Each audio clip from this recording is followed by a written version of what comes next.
नमस्कार मित्रांनो, श्रीमंत कट्ट्यावरती आपल्या सर्वांचं पुन्हा एकदा स्वागत आहे। मी सुजित साठे आपल्या सर्वांचं स्वागत करतो।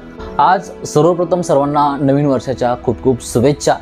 पण शुभेच्छा देत असताना मला काही गोष्टी या ठिकाणी बोलायच्या, कारण कसं असतं माहिती आहे का, कालपासून मी बऱ्याचशा गोष्टी ऑब्झर्व करतोय। बरेचसे लोक आहेत भरपूर गोष्टी सेलिब्रेट करायला लागलेत, पण मी एक गोष्ट सांगू इच्छितो की वर्ष बदललंय, आपण नाही, आपण तसेच आहोत जसे आधी होतो, आणि ही वर्ष बदलत राहणारच आहेत। त्यासाठी महत्त्वाचं असतं की स्वतः बदलणं। स्वतःकडे कधी लक्ष न देता आपण वर्ष संपल्याचा आनंद व्यक्त करत असतो।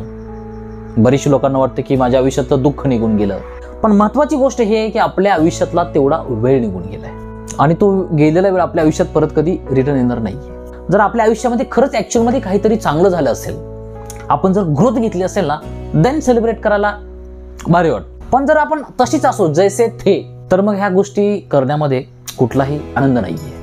आपण 31च्या रात्री सगळ्या गोष्टी करू शकतो, पार्टीज वगैरे हे होते। 1 जानेवारीला अजून आपली अवस्था बॅक टू नॉर्मल होते।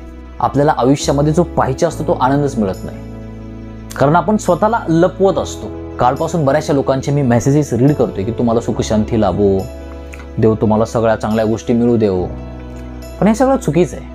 आयुष्यात सुखशांती मागतोय याचा अर्थ आपल्याला मिळणार नाहीये। कारण एक वाक्य मी ऐकलं होतं की if you want to be happy then you will never be happy.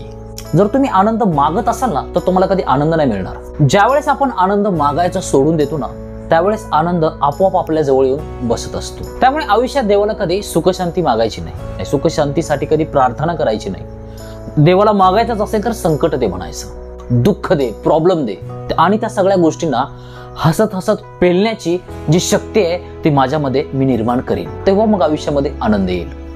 पण कसं असतं माहिती का, आयुष्यामध्ये जेवढे जास्त प्रॉब्लेम, जेवढं जास्त दुःख ना, तेवढे माणसाची ग्रोथ जास्त होत असते। पण आपण ह्या गोष्टींना बायपास करतो। आपल्याला सुख शांती पाहिजे असते, आपल्याला आनंद पाहिजे असतो, पण जर आनंदाजवळ जायचं असेल ना, तर आपल्याला दुःख पार करावं लागतं। बरेचसे लोक ठरवत असतात की मागचं वर्ष वाईट गेलं, चांगलं गेलं, आपण स्वतः लेबल देत असतो, यार भरपूर हे होतं ते होतं, म्हणजे वर्षाकडे लक्ष नाही द्यायचं, माझा प्रत्येक दिवस चांगला गेला पाहिजे, इथं फोकस करायचं। आजपर्यंत चंद्र सूर्य तारे चमकत होते, येणाऱ्या वर्षामध्ये पण ते चंद्र सूर्य तारे चमकत राहणार आहेत। रोशनी आपल्याला निर्माण करायची, आणि त्यासाठी मला काम करायचं। जेव्हा मी एखाद्याच्या आयुष्यामध्ये चांगली रोशनी घेऊन येईल ना, तेव्हा मला आनंद होईल। जेव्हा मी प्रत्येक दिवस चांगलं काम करेन ना, तेव्हा मला आनंद होईल। आणि देवाला जर मागायचं असेल ना, ह्या गोष्टी मागायच्या।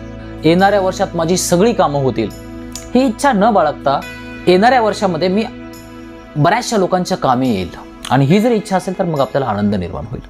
बऱ्याचशा लोकांच्या मी गोष्टी नोटीस केल्यात की तुम्हाला सगळं आयुष्य चांगलं मिळेल वगैरे वगैरे, चुकीचं आहे। चांगल्या पद्धतीचं आयुष्य मिळावं अशी अपेक्षा करण्यापेक्षा मी चांगल्या पद्धतीचं आयुष्य जगेन, तेव्हा माझ्या आयुष्यामध्ये आनंद येईल। गेलेल्या वर्षांचं दुःख घेण्यापेक्षा, येणाऱ्या वर्षाची काळजी करण्यापेक्षा, आहे त्या क्षणाचा ज्यावेळेस मी आनंद घ्यायला शिकेन ना, तेव्हा मग मी आयुष्य जगायला शिकेन। आणि तेच महत्त्वाचं आयुष्यामध्ये। आपण पास्टमध्ये जगत असतो, फ्युचरमध्ये जगत असतो, कुठेतरी एंडिंगमध्ये एखादा पॉईंट येतो 30+ सारखा, मग तिथे एन्जॉय करतो जाऊन, पण तो क्षणिक आहे, 2-4 तासांपुरतं आहे। कॉन्स्टंट मला आनंदी राहायचंय, ते आपल्या आयुष्यातलं ध्येय असलं पाहिजे। मग वर्ष बदलल्यानं मला फरक नाही पडला पाहिजे, माझ्यासाठी रोजचा दिवस सारखा असला पाहिजे, हे आपल्या आयुष्याचं ध्येय असलं पाहिजे। वर्ष कितीही बदलू द्यात, काही फरक पडत नाही। राजाला दिवाळी माहीतच नसते, मग तो राजा मला बनायचे माझ्या आयुष्यामध्ये। वर्ष बदलल्यानं काय होत नसतं, ज्या दिवशी आपले विचार बदलतील ना, त्या दिवशी आपलं आयुष्य बदलत असतं। त्यामुळे येणाऱ्या वर्षामध्ये आपण असं रिझॉल्युशन करू की मी प्रार्थना करतो की माझ्या आयुष्यामध्ये बऱ्याचशा अडचणी याव्या, बरेचसं दुःख यावं, बरेचसे प्रॉब्लेम्स यावे, आणि त्या गोष्टींना फेस करण्याची ताकद पण माझ्यामध्ये यावी। मी रोज काहीतरी नवीन गोष्टी करत राहीन, जेणेकरून मला आनंद मिळत राहील। माझीच कामं व्हावी ह्याची अपेक्षा करण्यापेक्षा मीही भरपूर लोकांच्या कामी येईन, नक्कीच माझ्यामुळे एखाद्याच्या आयुष्यामध्ये प्रकाश पडेल, याचा मी प्रयत्न करेन।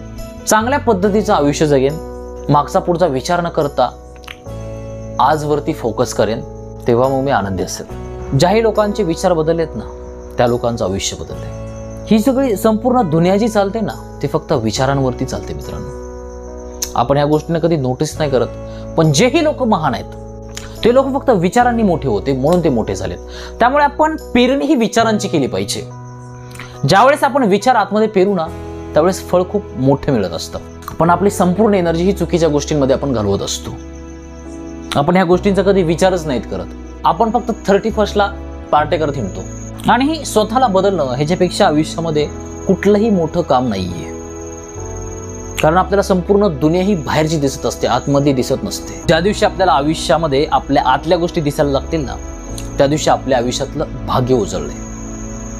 त्यालाच दर्शनशास्त्र म्हणतात आणि ते बघण्याची दृष्टी हे आपल्याला संत देत असतात. त्यामुळे माझा संकल्प असेल की पुढच्या वर्षी मी चांगल्यातल्या चांगल्या संगतीमध्ये माझं आयुष्य पूर्ण घालवेन.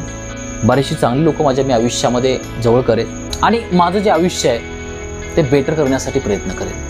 आय होप की आज माझ्याकडून तुम्हाला बऱ्यापैकी ऐकायला मिळालं असेल. जर गोष्टी आवडल्या असतील तर तुम्ही कमेंट बॉक्समध्ये मेन्शन करू शकता. जर चॅनलला अजून सबस्क्राईब केलं नसेल तर करू शकता. Thank you so much for watching this video. God bless you. Bye.